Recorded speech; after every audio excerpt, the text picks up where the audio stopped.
Hey everybody, welcome into the back room. I'm Andy Ostroy. We have filmmakers Jyllian Gunther and Stephanie Schwam with us today. We'll chat with them in just a moment, but first, thanks for tuning in.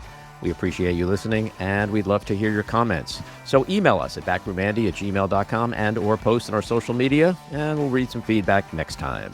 And if you like the podcast, please rate and review and follow or subscribe, and you'll be notified every time we post a new episode. So let me first tell you a little bit about Stephanie Schwam. Her expertise in nonfiction storytelling runs the gamut from meaty, one-off news-based documentaries to emotional cinema verite to straight-up formatted reality TV. Her shows have been nominated for multiple GLAAD, Critics' Choice, and Emmy Awards. Jyllian Gunther is an Emmy Award-winning filmmaker working across film, television, and audio. Her work explores love, loss, and memory, with a keen interest in stories of young people building their futures and older people making sense of their past. She is known for drawing comedic, heartfelt characters with distinct voices. And I'm thrilled to have both Jyllian and Stephanie with us today to discuss their new HBO documentary, Bang My Box, The Robin Byrd Story, which they co-wrote, co-directed, and co-produced, which just premiered at the Tribeca Film Festival, and which debuted this week on HBO and HBO Max. Jyllian, Stephanie, welcome into the back room. Thanks for having us. So nice to have you here, and congrats on the film. It's called Bang My Box, The Robin Byrd Story, and we're going to talk about that today. So for people who only vaguely remember or never heard of Robin Byrd, she's now 71. Tell us what she's known for and what made you look at her life and say, hey, this is a documentary. Well, on the surface, I think what she's known for is being a sort of sexy, funny lady that everybody watched for decades on Channel J. If you were a person in New York in the 70s, 80s, or 90s, I think most people don't know about her. I think they think of her as somebody in the black crocheted bikini who, danced around naked with porn stars. So I think on the surface, the great part of it with Robin was that she wasn't well known. So there was a lot to be able to discover and show to people. How was that fact during the pitching process? Like, I'm always fascinated with how films get funded. I did a documentary with HBO, and I found that whole process very trippy. You go in, you pitch, and hopefully a few months later, they greenlight you and you get funded. How did it work with your film and HBO? Did they fund the film? Did they take it after it was already independently produced? And the fact that a lot of people, or most people, as you say, didn't know who Robin Byrd was that a factor in the decision-making at all, at least initially? I think we were very lucky to share an agent with Pretty Matches Production, which is Sarah Jessica Parker's company, headed by Allison Benson. Our agent told, we had the idea. We both grew up watching Robin Byrd. We had a meeting with Robin. We knew someone. We sat down with Robin. We interviewed each other. She loved us. We loved her. We said yes. She said yes. And then our agent told Allison Benson. Allison Benson loved the idea. She's, Sarah Jessica is a lover of New York stories, obviously. And that story is very related to Sex and the City. So we had this great fortune of being joined together. She took it to KC Bloys and HBO. And we pretty much had this, what never happens fairy tale story of how to make getting to make a documentary. They said yes. And then we were in development. Once we did a proof of concept, we did shooting at Serendipity in New York with Robin and a little in Fire Island. They loved the footage. And then it was a go. So that was like the opposite of every other independent documentary making experience that we've ever had. Right. Well, it's important, I guess, to, if you can get somebody on board like Sarah Jessica, who can be a champion and be a conduit to the streamers or someone or people who can fund. I mean, that was really great. Like Sarah Jessica's company really walked us to the front door. And I think then, everybody kind of knew who Robin Byrd was. but that it became a question of, well, what's the story that you want to tell? And for us, we sort of figured it out. We did the research and we started figuring out sort of, okay, she wasn't only this person that you saw on Channel J, that we knew that she was part of safe sex and part of, she was a champion of safe sex during the height of AIDS. We knew that a little bit about her First Amendment story. But, when we went in there deeper and deeper, it became very obvious that we were going to have this great historical look back. But what we didn't know was that we were going to also have these two contemporaneous stories, one being her archiving her footage and looking back on her life, and then also this incredible love story. So those were two things that happened after the fact, once we started digging in. Yeah, it's interesting, the cultural impact she had, not just as this early pioneer and sex positive public access TV show person, but as a really strong advocate for safe sex at a time where that was really important. And as someone who did watch her a lot, and I'm pretty intimate with her show, because people in the sex industry often have, they're stigmatized as being whatever, pick your word, slutty, this, that, whatever, immoral. She always came off as like clean and good and decent and smart. And there were times I'd literally be like, would I let her babysit my children? And I used to say to myself, yeah, I would, because she seemed rational and logical and responsible and mature. And she just happened to be in the sex industry. So I think that was her special sauce, to me at least. Yeah, she's often referred to as the Mr. Rogers meets Debbie Does Dallas. And you should absolutely let her babysit your kids. She's Yeah, I wouldn't do that for a lot of people though. But. That's right. She is, I think also for us growing up, we saw her, a lady dancing in a crochet bikini, but we're seeing she's it's a talk show. She's actually three-dimensionalizing people in the porn industry, burlesque dancers. She, featuring someone like Annie Sprinkle, who said everyone passed through the show who was doing performance art. They wanted to be on her show. She really was a platform for many people to, and gave voice to people that weren't giving, naturally given voice to on television. And she was very aware of that. She wanted to do that. That was a thing. But she wasn't on purpose a feminist, or she wasn't political on purpose. She was doing that instinctually. It just so happened that as she was doing this, she's really reacting to the times. And she really, she was at odds actually in the 80s with mainstream feminism. And, that feminism, those people were, sort of aligned with the moral majority during that time. And she was ahead of her time. And, by third wave feminism, now people are, embracing their sex positivity. And, she was pre-Cardi B, she, so it's really amazing that she was just following her nose and then, but being active in so many ways, just accidentally, as we say, accidental activist. Yeah. Another takeaway for me from her and her show was that I always found her just so full of joy. Yes, that's a word I use all the time with her. And when Jyllian and I first started talking about it and what our experiences were as kids watching the show, I think that the story I've told a million times is, when I snuck porn as a kid, it was scary to me, and it didn't feel joyful. It felt like, oh my gosh, what am I seeing here?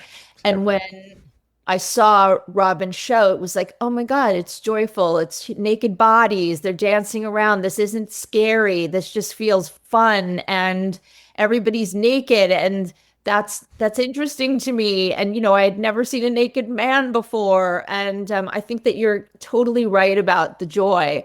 And I think that was, if you talk to Robin, that is one of the main things that rules her life. Is their freedom. Naked bodies dancing it should be joyful. Sex should be joyful.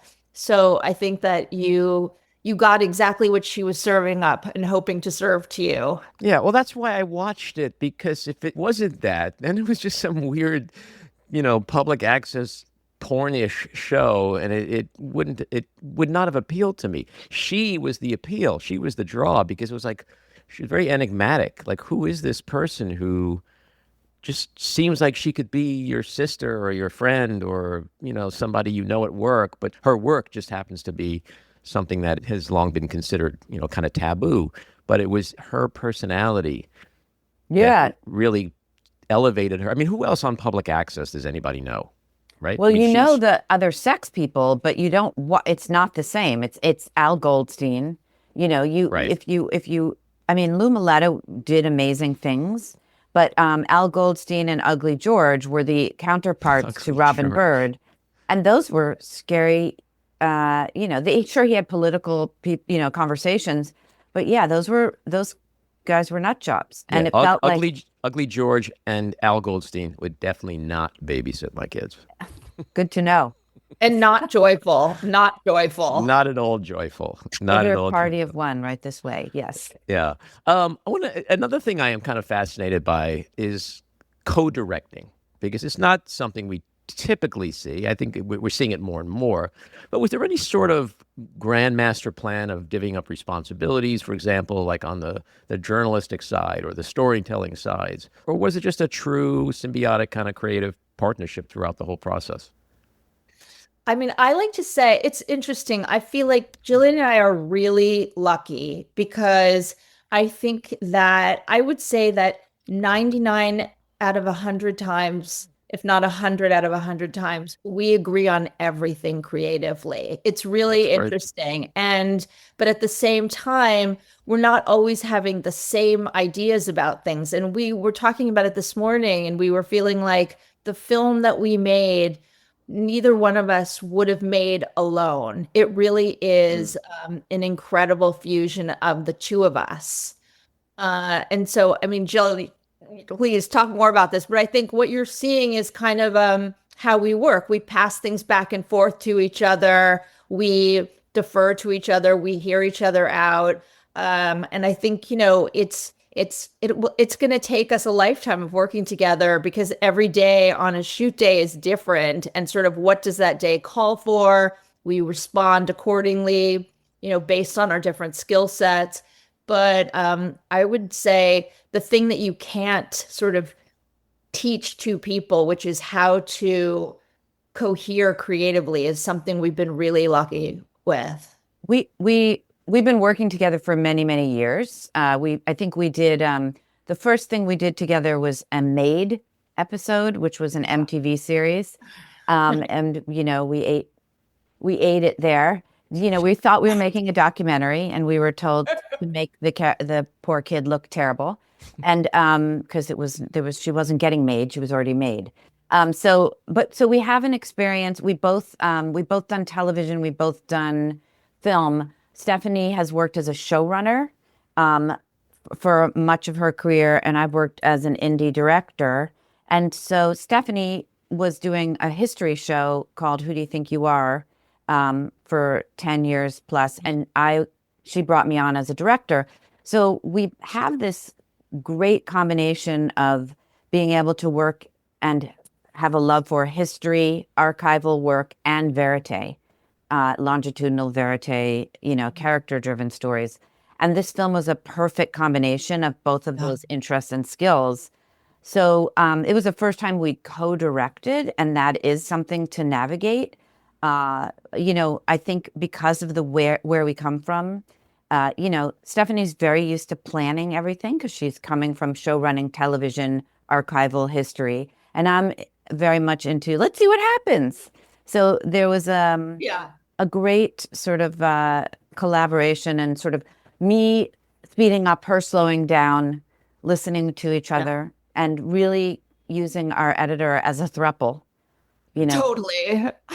That, especially for this film, we really needed a throuple. We did. Yeah. Nude, or were you guys closed in this process? Always clothed. Okay, good. I just want to, for the record, just want to make it. I was going to say so this is exactly our personality, because I was going to say nude like we are right now. Yeah. Well, we're all naked in some way, right? That's all right. the time. I know I am. Yeah. So Robin was doing sex positive television long before it became mainstream. How much of your film would you say to you is really about one woman, and how much of it is about America's evolving attitudes towards sex, censorship, and free expression?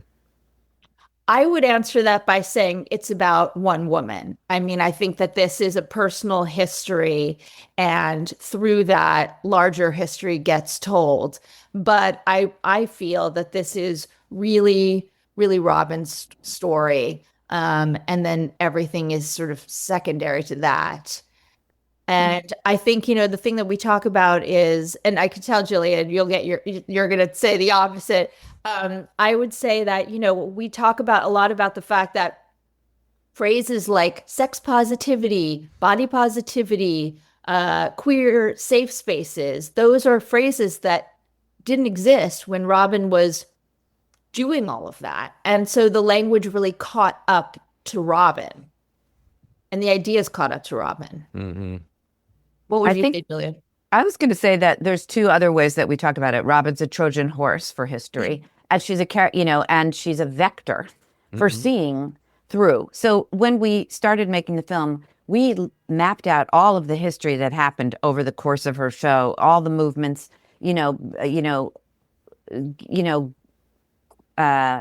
AIDS, feminism, moral majority, free speech, FCC changes in cable, we had all that. And then we looked at her life in another side, column, and thought about where things were crossing. And in telling the story, we also thought about how to kind of map those two things together, but do it through her voice so it wasn't dry. It's very helpful to have this character who's this joyful, ball of personality to look at these other things through, so it doesn't feel like you're in school. So I would say that it is her story, and she is a conduit to the history that was happening around her. And you premiered the film just recently at the Tribeca Film Festival in New York. What was it like screening the movie about such a uniquely New York figure in front of a hometown audience?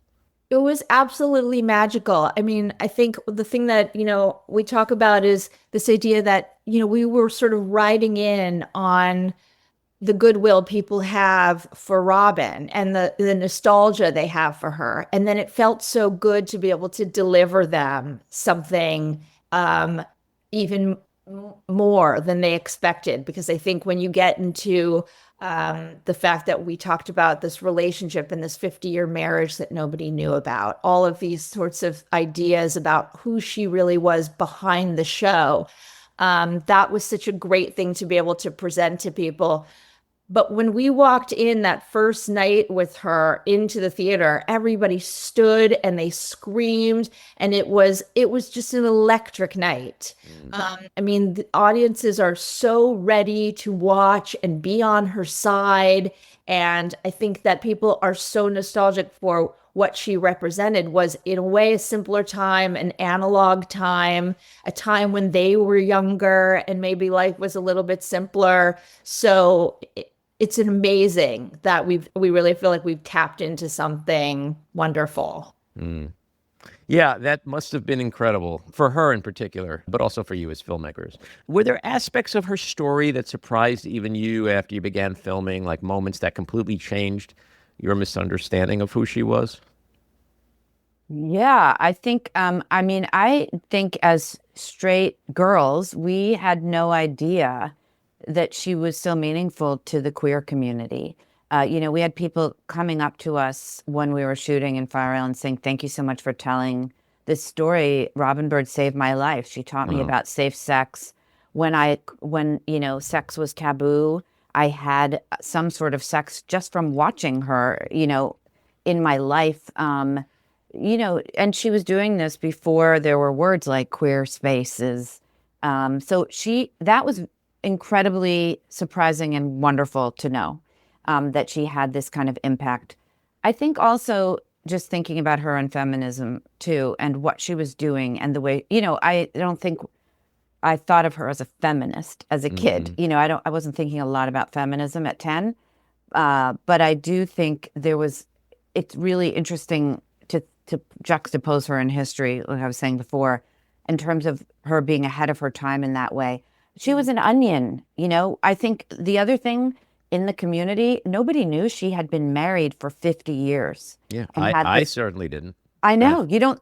And she says that. She was the orgy queen, and she referred to her husband as the head gopher on her show because she wanted to be the fantasy for everybody, that anybody, she wanted to be a blank slate. She didn't want to be a married woman. And she has this beautiful, sort of 50-year love story that's really a crux of the film in a lot of ways. So that was a total surprise. And I think it was great to watch it in an audience with people cheering and gasping at things because everyone did have their fantasy of who she was. And she really revealed herself in the film to us. And so that was wonderful to be able to share. And she was so happy to be embraced. But you see, that revelation, that knowledge of her relationship, her long-term relationship is, again, to me, part of what I loved about her. And when I found out recently about her relationship, I was like, oh, that it just all makes total sense. She was just a normal, quote unquote, normal, just like the rest of us, who just happened to have a show because this was her career and this is what she did for a living, but it wasn't who she was per se. Andy, she was doing a local community show. She calls herself a trippy hippie. She came out of the free love era. She was, she was following her heart and being a hippie and doing it on a local community, public access, which was on the national stage of New York City, Yeah. So I want to ask you about this part of her life because I interviewed Matt Wolf about his terrific Pee Wee Herman / Paul Rubens documentary. And one of the fascinating things about that film was this push and pull with Paul.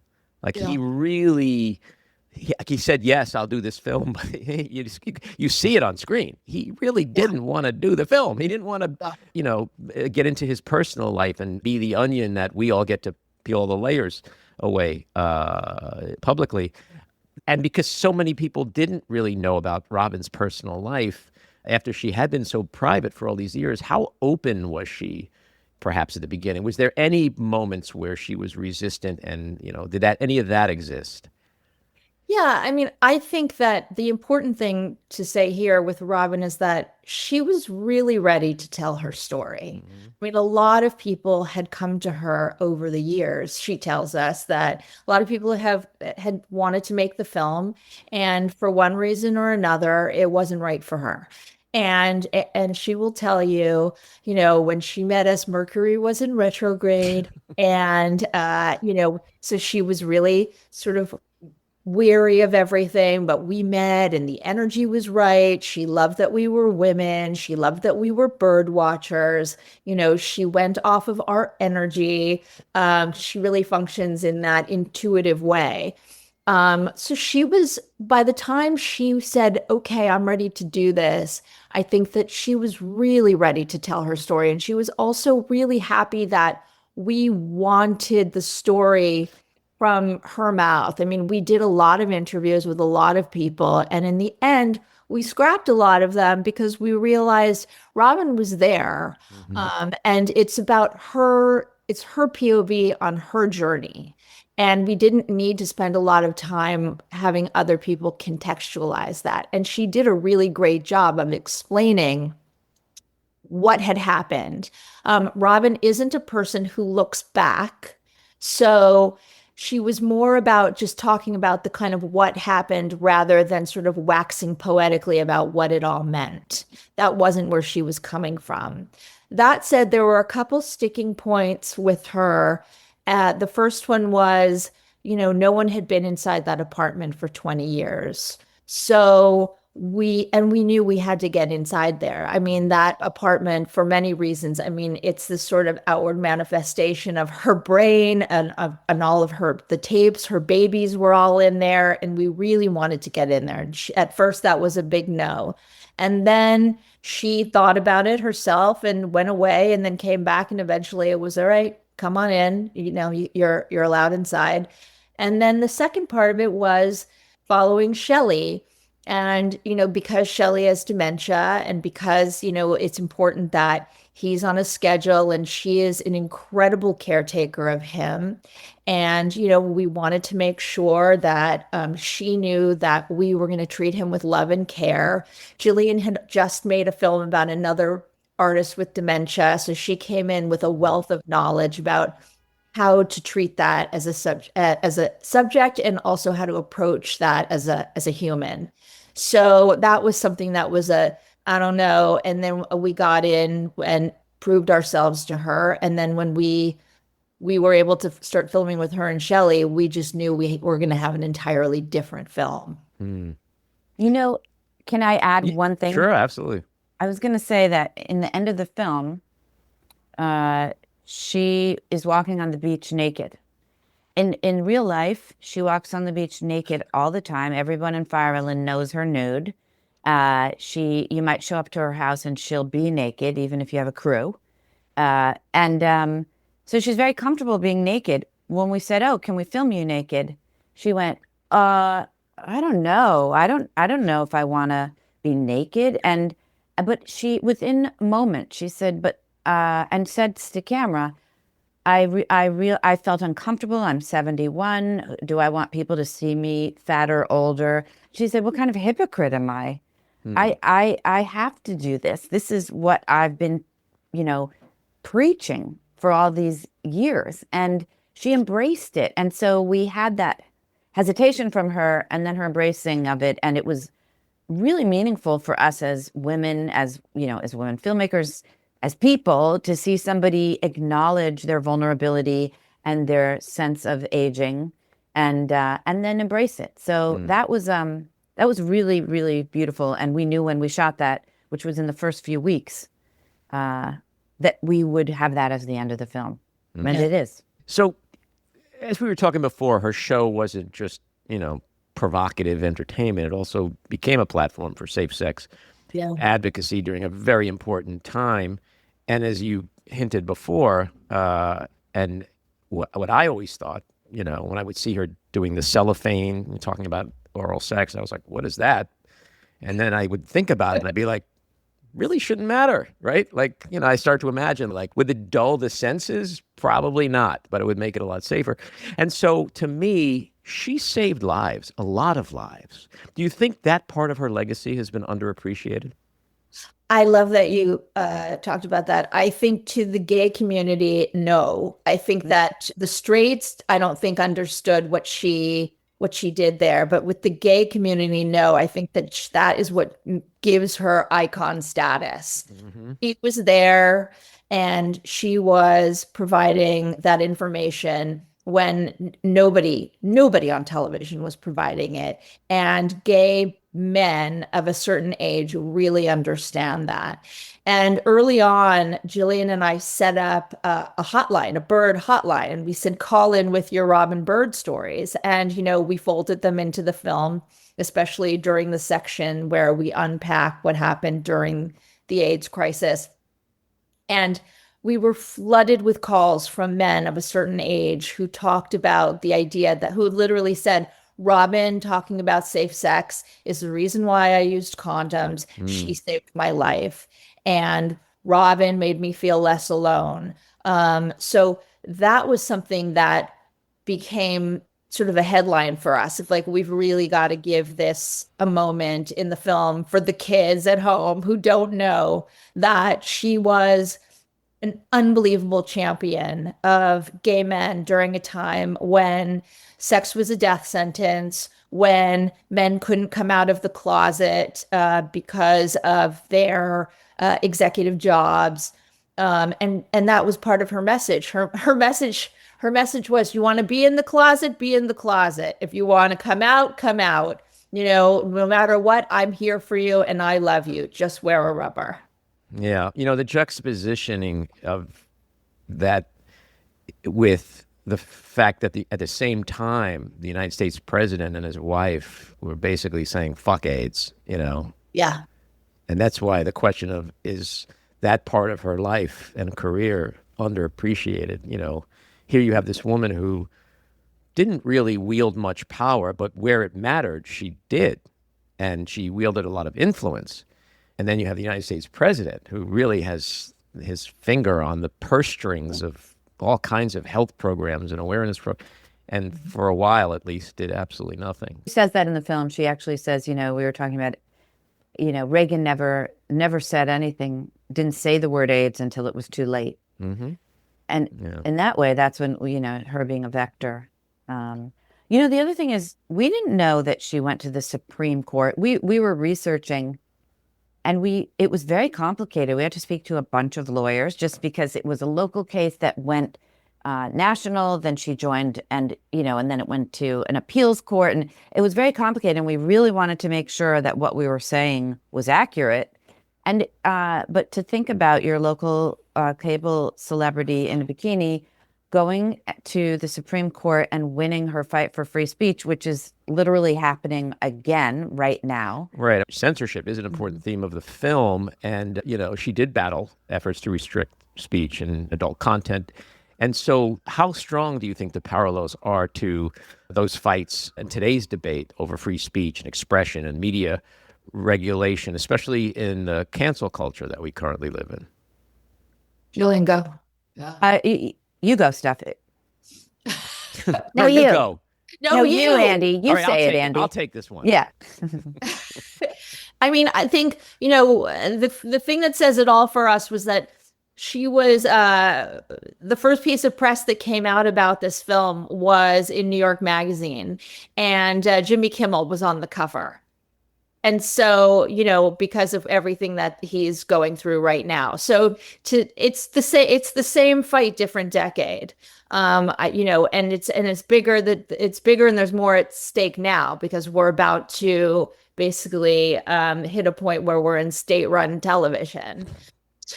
So I think that, Robin's story was just sort of the amuse-bouche to what we're going through right now. Mm-hmm. Amuse-bouche. Yeah, nice. Well done. Thank you.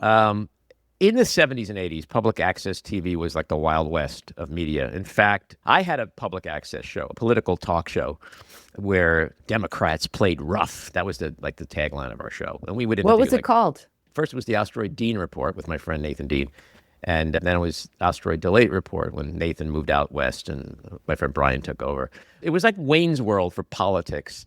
That's amazing. And I remember it again. Yeah. Bring it back. Well, I do my podcast now, so yeah. it's actually the modern version and with a wider audience. But we're on it. Good. That's it. You are on it. Yes. Duh. Well, you see, what I like to do with my guests is to get it to a point where I feel like I'm sitting either in a bar or a cafe having a drink. So that literally has happened here, where I forgot we're actually on my podcast. Thanks for pointing that out. So today, with streaming and all the options that people have to watch shows and see people, like, could Robin have even emerged in today's crowded environment? Shit, she probably would have, but I think that she's a fighter, and she would have made her voice important. But it was a different. Obviously, she was singular at the time. Mm-hmm. So, obviously precursor, what she did really was pre-social media. To see, it was like OnlyFans meets YouTube meets Instagram, TikTok. Like, she was, the interactiveness, being able to call in, as you know, from having a show too. Like, that was just so novel. Mm-hmm. And she was a woman in a man's world, showing sex from the female gaze, mm-hmm. doing this in a way that is different. But I was just reading about OnlyFans. It has millions of people on OnlyFans, and people are still making money. I don't know how that works. So I do feel like, I I'm getting an OnlyFans page, and I'm going to ask Robin how to monetize How to it. do it. Yeah, no, Well, but let me guess. Maybe the first thing on the list would be naked. right, helpful, There but you go. that's I mean, a dime I a don't know much dozen. about. I don't have one. I probably shouldn't have one, but my guess is that's pretty much high on the list of requirements. It You just know what, seems, though? yeah. Sorry, go ahead. I was just going to say, everyone's naked. There's millions of naked people. But I do believe that if Robin was among, 1 in a million, she would be 1 in a million, and she would find her way Yeah, I to the totally top. agree. I totally agree. Yeah. Because she had that special sauce. She wasn't just a naked woman. I mean, it's almost an insult to her to even remotely for anyone to put her in that bucket because she was so much more than that. Well, part of what she says too is what, part of when she decided to leave was when the whole aesthetic of porn was changing and the whole aesthetic of porn stars were changing. I mean, she came from an era where you had Annie Sprinkle and you had Candida Royale and you had these women with a real look to them, a real vibe to them, a real sort of individuality. And now it's sort of this, for her, she was reacting to this cookie cutter sameness where all the bodies were the same, the makeup was the same, the hair was the same, the message was the same. And I think the reason why you don't end up on television for 30 years because you're doing, you're sort of taking the temperature of the room and responding to it. It's because you're being who you are and you're being authentic. And that's completely, if Robin is a poster for anything, I think it's authenticity and her being someone who's completely true to herself. But she also treated all those people like artists, and she looked at them three-dimensionally. And I think she wasn't, she saw burlesque. I think we said this already. It's hard to know if we're saying a million things over and over. But I do think, seeing those people as actual dancers and artists and creators, and really being a boomer product of her time, free speech, nudity wasn't about, monetizing nudity. It was like being yourself. And bearing your soul, not just your boobs. Yeah, and again, at the risk of me being repetitive, for me, I think she broke through this barrier where people viewed porn as just a bunch of sad, broken people, Right. Yes. who you should feel sorry for. And Yes. I remember watching her show, and my favorite part was the end where she sang, the movie's title, "Bang My Box," and like. I've never swung from chandeliers in my life. I lead a pretty sheltered life, but I remember thinking like, that's a party I want to be a part of. Like I wanted to be in that room with that dance going on with those people because they were all so joyous. They were having so much fun, and they didn't look like sad, broken people. It was that breakthrough, being able to join people into her party where they can experience her joy and not see adult entertainers as sex workers, sex entertainers as people to feel sorry for. Yeah, that was part of in telling her story. We really wanted to make it make a point of it not being like she had a horrible childhood and therefore she became a sex worker. Like she did that out of the joy. She loved sex. She did it because she loved sex, and she wanted to be an artist, and she, all the things she did it for were not, we didn't want people to, we're always looking for the, why would she do that angle on people that do that work. And that's not why she did it. And we wanted to make that clear in the film. And I think it worked. Yeah. She produced hundreds of shows and essentially built like a cultural institution on a shoestring budget. Was there stuff about her work ethic and her determination that you guys took away as filmmakers in terms of how to apply it in your own work? I know what you're going to say. Go say it. You know what I'm going to say? Yeah. Well, I'm going to say that, and she'll be the first one to say this, like, she was a bossy broad. I mean, is that what she thought I was going to say? No. Okay. I mean, she's the first person to say, like, she was bossy and she had to get it done. And I mean, she hustled. She was out there, basically she'll say, yeah, I produced my show and then I realized what a producer does. A producer does everything. So she was, she with Shelley's help was basically a one-woman show. She was out, in 42nd Street getting her guests. She, in her car, which she called her Ford clitoris. She was out there getting the guests. She was babysitting to make sure that they didn't get too inebriated before the show, to make sure they could show up on time. She was choosing the lenses. She was choosing the camera. She was getting everything ready at all times. That's why she put her makeup on the show, because she had no time to prep. So I think, in terms of, she really just reminds, we just relate to her, I think, in terms of, if you want to get it done, do it yourself. And you got to hustle, and the hustle never stops. Yeah. I was going to say, I thought you were going to say, Steph, in the beginning, and she's doing, in the very early days, when her show that she was subbing for was called Hot Legs, and then she took over and made the Robin Byrd show. And somebody calls in and says, what do you do when you're not doing the show? And she says, well, I'm thinking about the show. And that is basically her in a nutshell. If you're thinking about the show at all times and doing the show at all times, you're going to end up with 600 tapes across 3 storage spaces in your apartment, Yeah. Well, I think anyone who's watched her show back then understands totally the bossy broad thing. Like, there's no way you watch her show and think that she's just walking in on set and like there's a bunch of men hanging around telling her what to do. Like, you do get a very clear sense that she is controlling every aspect of that show, which is probably why she was, so successful in her genre. So when people go to HBO and HBO Max and stream Bang My Box, what do you want them to walk away with? And what do you hope Robin's legacy will be as a result of this film? Can we switch the things we said the last time? I just want to say that we want people, she made the show to give people the love that she always wanted. So it would be wonderful if people walked away feeling the joy and the love that she wanted you to feel from the show. And we would love you to feel that, viewers, from watching the film as well. And if you do, then we honored her legacy.